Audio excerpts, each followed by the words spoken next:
आज के इस वीडियो में हम आपको रामनवमी के दिन किए जाने वाले उन उपायों के बारे में बताने आ रहे हैं जो अगर आप सिर्फ 23 अक्टूबर 2023 के दिन 2-4 मिनट का समय निकाल करके कर लेते हैं तो मान के चलिए कभी भी आपको आपके जीवन में धन की कमी नहीं होगी। इन सरल से उपायों को करने के बाद आपको आपके जीवन में धन, सुख, वैभव, ऐश्वर्य की तो प्राप्ति होगी ही होगी। अगर अपने सही तरीके से वेद पुराणों के बताए हुए वो उपाय कर लिए जो रामनवमी के दिन किए जाते हैं तो मान के चलिए इन उपायों को करने के बाद आपके घर की बरकत होगी, आपके घर की उन्नति होगी, आपको आपके इस तरह से भाग्य का साथ मिलेगा जिसके बाद आप जिस कार्य को भी शुरू करेंगे उस कार्य में आपको सफलता हासिल होगी। दोस्तों, रामनवमी का दिन हमारे हिंदू धर्म में एक विशेष और खास दिन होता है। रामनवमी के दिन अगर आप सिर्फ वृक्षों को छू भर के चले आते हैं जिसके बारे में वेद पुराणों में बताया गया है तो सिर्फ इतना ही करने भर से आपको अपने जन्मांतर की गरीबी, परेशानी, कष्ट और समस्याओं से तो तुरंत मुक्ति मिल ही सकती। इन वृक्षों को जैसे ही आप छुएंगे आपको आपके भाग्य के साथ मिलेगा और आपकी कोई भी मनोकामना हो वो तुरंत पूरी हो जाएगी। दोस्तों, रामनवमी का दिन बहुत ही पवित्र और पावन दिन समझा गया है। इस बार की रामनवमी 23 अक्टूबर 2023 दिन सोमवार को पड़ने जा रही है, जिस दिन अमृत सिद्धि योग, महालक्ष्मी योग, नवग्रह योग, इंद्र योग, ब्रह्म योग जैसे पूरे 52 तरीके के शुभ योग बन रहे हैं। और हमारे वेद पुराणों में कुछ ऐसे वृक्षों का वर्णन है जिनमें रामनवमी के दिन ब्रह्मांड की महासर्व शक्तिशाली शक्तियां वास करने आती हैं। और रामनवमी के दिन अगर आप सही पर उन वृक्षों को छू लेते हैं जिसके बारे में वेद पुराणों में बताया गया है तो इन वृक्षों को छूने के बाद मान के चलिए आप अपने जीवन में किसी भी तरह की परेशानी का सामना कर रहे हो, किसी भी दिक्कत में फंसे हो या किसी भी संकट से जूझ रहे हो, हर तरह की दुविधाओं से आपको हाथों हाथ मुक्ति मिल जाएगी। और फिर आपकी कैसी भी मनोकामना हो, मान लीजिए आप लंबे समय से नौकरी की तैयारी कर रहे थे, आपकी नौकरी लग जाएगी, आपका बंद पड़ा व्यापार चल पड़ेगा, जिस बीमारी से आप बहुत परेशान थे उस बीमारी से आपको मुक्ति मिल जाएगी, आपको आपके भाग्य के साथ मिलेगा, आपके जीवन में धन आना शुरू हो जाएगा, आपके जीवन में धन आने के सारे रास्ते खुल जाएंगे और मर्यादा पुरुषोत्तम भगवान राम जी का आशीर्वाद मिलेगा। जिन वृक्षों के बारे में आज के इस वीडियो में हम आपको बताने जा रहे हैं वो देव वृक्ष हैं, वो पावन वृक्ष हैं। और अगर आपने सिर्फ रामनवमी के दिन 2-4 मिनट का समय निकाल करके इन वृक्षों को छू लिया तो दोस्तों यकीन मानिए आपका भाग्य पूरी तरह से बदल जाएगा और आपके जीवन में फिर आपको सफल होने से कोई नहीं रोक पाएगा। दोस्तों, हमारे वेद पुराणों में, हमारे शास्त्रों में हजारों साल पहले यह बात बता दी गई थी। पेड़, पौधे, वनस्पतियों में देवी देवताओं का वास होता है। इसलिए आपने देखा भी होगा कि जो पुराने समय के लोग होते थे वो सुबह उठते थे, सबसे पहले पूरे घर वो झाड़ू लगाते थे, नहाते थे, धोते थे, एक तांबे का लोटा लेते थे, उसमें जल भरते थे और घर के पास वाले किसी भी देव वृक्ष को जाकर के एक लोटा जल जरूर अर्पित करते थे, क्योंकि पुराने समय के लोगों को यह बात पता थी कि पेड़, पौधे, वनस्पतियों में देवी देवताओं का वास होता है। दूसरी तरफ साइंस भी ये बात कहता है जो पेड़, पौधे, वनस्पति होते हैं ये हमें फ्री में प्राणवायु प्रदान करते हैं। देखिए, ये बात तो आपको भी पता होगी दोस्तों कि हर व्यक्ति कार्बन डाइऑक्साइड छोड़ता है जिसको जहरीली गैस बोला जाता है और पेड़, पौधे, वनस्पति जो होते हैं वो इनको ग्रहण कर लेते हैं, बदले में ऑक्सीजन रिलीज करते हैं जिसको हम प्राणवायु कहते हैं। इसी तरह से धार्मिक दृष्टिकोण से देखा जाए तो शास्त्रों में बताया गया है कि अगर आप अपने जीवन में बहुत परेशान हैं, आपके जीवन में आप तनाव, दिक्कतों में घिरे हुए हैं, आपके जीवन में आपको नकारात्मक शक्तियों ने घेर लिया है और अगर आप रामनवमी के दिन इन पवित्र और पावन वृक्षों को छू भर लेते हैं तो आपके अंदर जो भी नकारात्मक शक्तियां होंगी उनको ये पेड़, पौधे, वनस्पति शोक लेंगे और इन वृक्षों को छूने के बाद आपके जीवन में एक सकारात्मक ऊर्जा का वास हो जाएगा, जिसके बाद आपको आपके भाग्य के साथ मिल जाएगा। आपके नवग्रहों के साथ आपके राहु, केतु आपका साथ देना शुरू कर देंगे और आपके जीवन में आप जिस कार्य को भी शुरू करेंगे उस कार्य में आपको सफलता हासिल होगी। देखिए दोस्तों, वेद पुराणों में साफ साफ बताया गया है रामनवमी के दिन कुछ ऐसे वृक्ष होते हैं जिनमें माता दुर्गा जी और भगवान श्री राम जी की दिव्य शक्तियों का वास होता है और इन वृक्षों को छू लेने पर से आपको इनका आशीर्वाद मिल सकता है।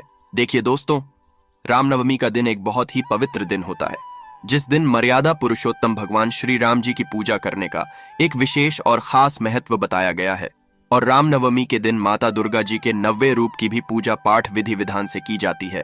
कहने का मतलब यह है दोस्तों, अगर आपने 23 अक्टूबर 2023 दिन सोमवार के दिन, जिस दिन रामनवमी है और नवरात्रि का 9वां दिन है, इस दिन उन वृक्षों को छू लिया जिसके बारे में हमारे वेद पुराणों में बताया गया है तो सिर्फ इतना ही कन्या भर से आपका जीवन पूरी तरह से बदल सकता है और आपके जीवन में एक चमत्कारी और सकारात्मक बदलाव आ सकता है।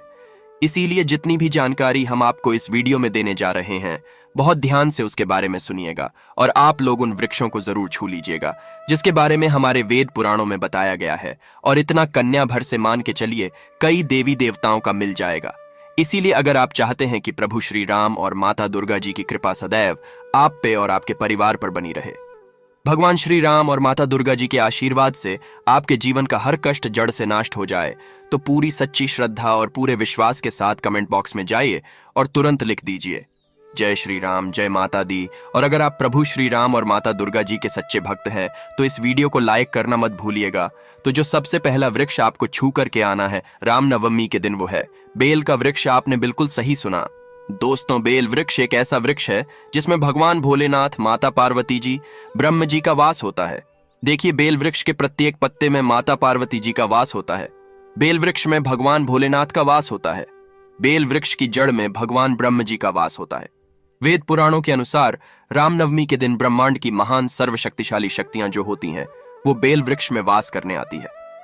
अब आपको क्या करना है? देखिए, आपको बस यही करना है कि 23 अक्टूबर 2023 के दिन एक तांबे का लोटा लेना है। उसमें पूरा गंगा जल भर लीजिए। गंगा जल नहीं तो सादा जल भी भर लीजिए। आपको नहाना है, धोना है।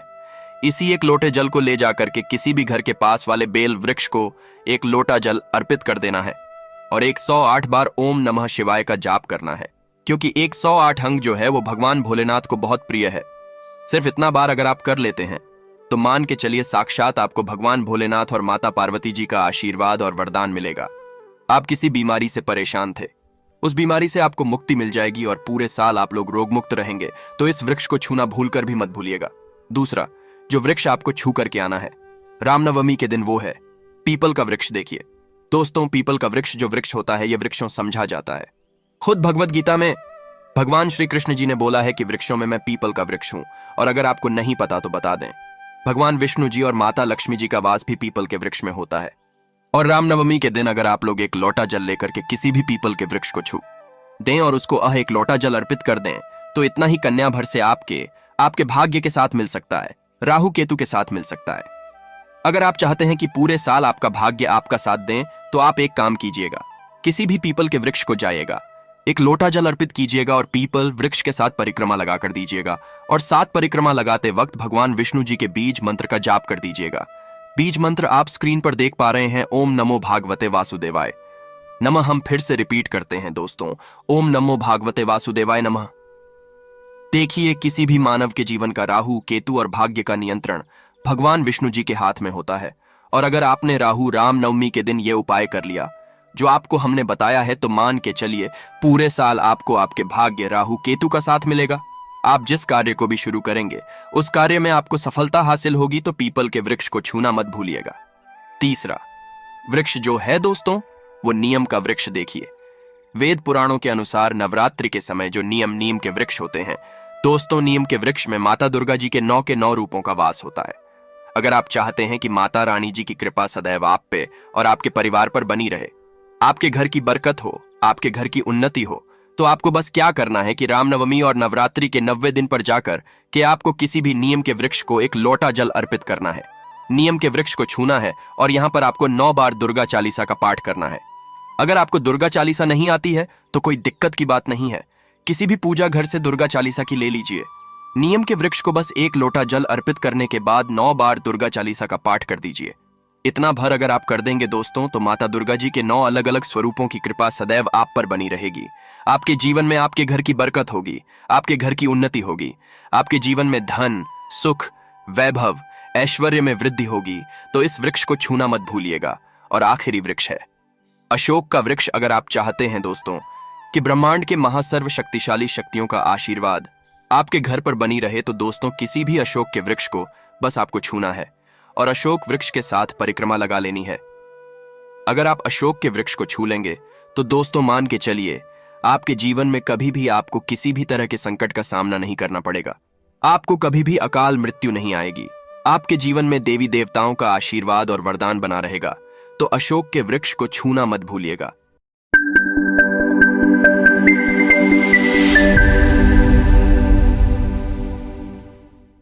दोस्तों, साल 2023 का दूसरा चंद्र ग्रहण 28 अक्टूबर 2023 दिन शनिवार को लगने जा रहा है। यह ग्रहण बहुत ही ज्यादा अद्भुत होने वाला है। इस ग्रहण के दौरान 3 ऐसे खास संयोग बनने वाले हैं जो कि लगभग 175 सालों के बाद बन रहे हैं। तो आखिर कौन से ऐसे वह खास संयोग है और ग्रहण के दौरान आपको कौन कौन सी सावधानियां रखनी है? ग्रहण कौन से नक्षत्र में पड़ रहा है? इसके साथ ही हम लोग ग्रहण का सही समय और सूतक काल क्या होगा, इन सभी के विषय विस्तार से बात करेंगे। परंतु उससे पहले अगर आप लोग इस चैनल पर नए हैं तो चैनल को सब्सक्राइब करें और वीडियो को भी लाइक कर दें। दोस्तों, वैज्ञानिकों के अनुसार चंद्र ग्रहण उस स्थिति को कहा जाता है जब चंद्रमा और सूर्य के बीच धरती आ जाती है और ये तीनों एक ही रेखा में होते हैं। ऐसी स्थिति प्रायः पूर्णिमा के दिन ही पड़ती है। तीनों एक ही रेखा में होने की वजह से सूर्य का प्रकाश चंद्रमा तक नहीं पहुंच पाता, बल्कि धरती के द्वारा चंद्र को ढक लिया जाता है। वहीं पर शास्त्रों के अनुसार चंद्र ग्रहण को बहुत ही अशुभ बताया गया है। समझा जाता है इस समय चंद्र कमजोर पड़ जाता है और इस समय के दौरान नकारात्मकता बढ़ जाती है। ऐसे में चंद्र ग्रहण के समय में सभी तरह के शुभ कार्य वर्जित माने गए हैं। ऐसे में दोस्तों, चंद्र ग्रहण का समय आपको जरूर जानना चाहिए।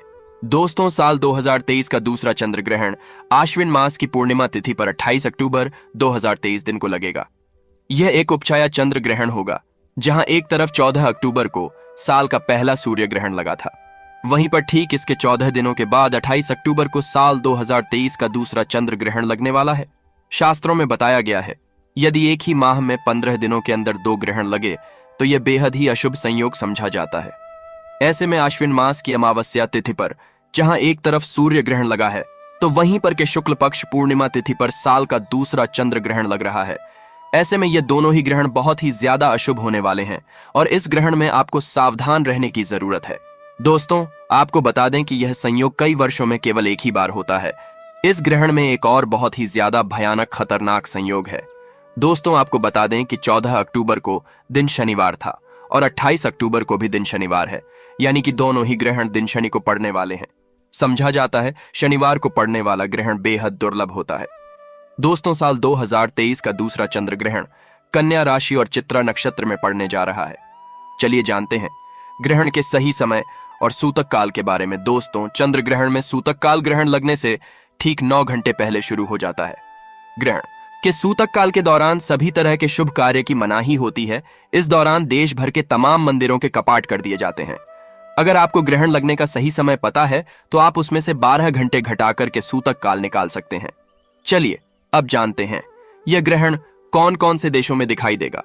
हम लोग इस विषय पर भी बात करेंगे कि ग्रहण के दौरान हमें कौन कौन सी सावधानियों का पालन करना है। दोस्तों, यह ग्रहण पश्चिमी Africa, north America, south America, Pacific, Atlantic और आर्टिक में दिखाई देगा। यह ग्रहण भारत में भी दिखाई देगा। तो ऐसे में हमें ग्रहण से जुड़े हुए पालन जरूर करना चाहिए। चलिए जानते हैं कौन कौन से ऐसे वह नियम हैं जो कि हमें ग्रहण के दौरान मानना चाहिए। दोस्तों, शास्त्रों के अनुसार ग्रहण के टाइम में कभी भी भोजन नहीं पकाना चाहिए और ना ही भोजन खाना चाहिए। इस दौरान पानी भी नहीं पीना चाहिए। हालांकि जो लोग बच्चे हैं, बुजुर्ग, बीमार हैं, ऐसे व्यक्तियों पर यह नियम लागू नहीं होता है। वह लोग भोजन कर सकते हैं और पानी भी पी सकते हैं। दोस्तों, चंद्र ग्रहण को कभी भी खुली आंखों से देखना चाहिए। चंद्र ग्रहण के दौरान ग्रहण से बहुत सारी नकारात्मक किरणें निकलती हैं। यह किरणें आपकी आंखों को नुकसान पहुंचा सकती हैं। ऐसे में ग्रहण को देखने के लिए हमेशा ही उचित उपकरणों का उपाय करना चाहिए। शास्त्रों में कहा गया है कि ग्रहण के दौरान भगवान की किसी भी चीज और मूर्ति आदि को हाथ नहीं लगाया जाता है। ऐसे में तुलसी के पौधे को भी छूना मना होता है। कहते हैं कि सूतक से पहले ही तुलसी के पत्ते तोड़ लें। सूतक से ग्रहण समाप्त होने तक तुलसी के पौधे को हाथ भी न लगाएं। चंद्र ग्रहण के दौरान खाने पीने की चीजों में तुलसी का पत्ता रख देने से उस पर ग्रहण का प्रभाव नहीं पड़ता। ग्रहण के सूतक शुरू होने से पहले लोगों को खाने पीने की चीजों में खासकर अचार, मुरब्बा, दूध, दही और अन्य खाद्य पदार्थों में तुलसी का पत्ता रख देना चाहिए। ऐसा करने से खाने की चीजों पर ग्रहण का प्रभाव नहीं पड़ता। ग्रहण समाप्त होने के बाद तुलसी की पत्तियों को भोजन से निकालकर ही भोजन ग्रहण करना चाहिए। दोस्तों, ग्रहण के टाइम में हमें कभी भी किसी सुनसान जगह पर नहीं जाना चाहिए। समझा जाता है चंद्र ग्रहण के टाइम में ऐसी जगहों पर नकारात्मक शक्तियां जैसे कि भूत, प्रेत, चुड़ैल एवं काली शक्तियों का वास होता। दोस्तों, चंद्र ग्रहण के टाइम हमें किसी तिराहे या चौराहे पर पड़ी अनजान वस्तु को अपने घर में नहीं लाना चाहिए। दरअसल ऐसे समय में तांत्रिक लोग अपनी काली शक्तियों को सिद्ध करने के लिए ऐसी जगहों पर रुपया, पैसा, सिक्का छोड़कर आ जाते हैं। यह अगर आप अपने आते हैं तो यह आपको भारी नुकसान पहुंचा सकता है। चंद्र ग्रहण के बाद दान पुण्य करने का लाभ भी अनेकों में बताया गया है। जैसे कि अगर जीवन में शत्रु आपको बहुत ज्यादा परेशान करता है, क्योंकि शत्रु की जो समस्याएं हैं वह बिल्कुल आम सी हो गई हैं। काफी लोग द्वेष भावना के कारण, जलन के कारण शत्रु जैसे बन जाते हैं, अपने खुद के ही अपने बिल्कुल शत्रु जैसा स्वभाव करने लग जाते हैं। तो इस प्रकार की शत्रुता से बचने के लिए आपको केवल इतना करना है कि चंद्र ग्रहण का जो अगला दिन है, अगले दिन जाकर आपको गाय को अपने ऊपर से 108 बार एक केला उतारकर गाय को खिला देना है। ऐसा करने से गुरु ग्रह बलवान बनता है, और अगर किसी शत्रु ने कोई अनिष्ट किया भी होता है या आपका बुरा करने के बारे में सोच रहा होता है तो उससे मित्रता स्थापित होती है। जो लोग अपने जीवन में शत्रु की परेशानी से काफी ज्यादा परेशान है, इस उपाय को अवश्य ही करें। दूसरा उपाय यह है कि धन की अगर आपके जीवन में बहुत ही ज्यादा परेशानी होती है, लगातार काफी प्रयासों के बाद भी आपको कोई लाभ मिल नहीं पाता है, तो चंद्र ग्रहण की जो रात्रि है, जैसे कि कल चंद्र ग्रहण है, जो समय हमने आपको बताया है वो समय आपको याद होगा। उसी समय आपको केवल इतना करना है कि जितने भी घर में सभी लोग रहते हैं उन सभी के ऊपर से 1 रुपए का सिक्का, 10 रुपए का सिक्का, जो भी आपको मिलता है वो सिक्का आपको घर के सभी लोगों के ऊपर से उतार देना है। और इस बात का ध्यान रखना है कि घर के जितने भी लोग हैं उन सभी के लिए सबका अलग अलग ही सिक्का होना चाहिए। दोस्तों, चंद्र ग्रहण के टाइम में हमें अपने बाल और नाखूनों को नहीं काटना चाहिए। ऐसा करना शास्त्रों में बेहद अशुभ बताया गया है। चंद्र ग्रहण के टाइम में हमें इस बात का ध्यान रखना चाहिए कि हम अपने घर में मौजूद पूजा स्थल में प्रवेश ना करें और ना ही हमें मंदिरों में प्रवेश करना चाहिए। इस दौरान निरंतर गायत्री मंत्र का जाप करते रहना चाहिए। दोस्तों, चंद्र ग्रहण के दौरान किसी भी धारदार अथवा नुकीली वस्तु जैसे कि चाकू, कैंची या फिर सुई जैसे का उपाय नहीं करना चाहिए।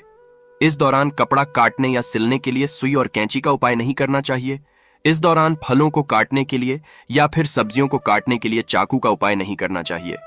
तो दोस्तों, ये सब कुछ ऐसे नियम हैं जो कि हमें ग्रहण के समय मानना चाहिए।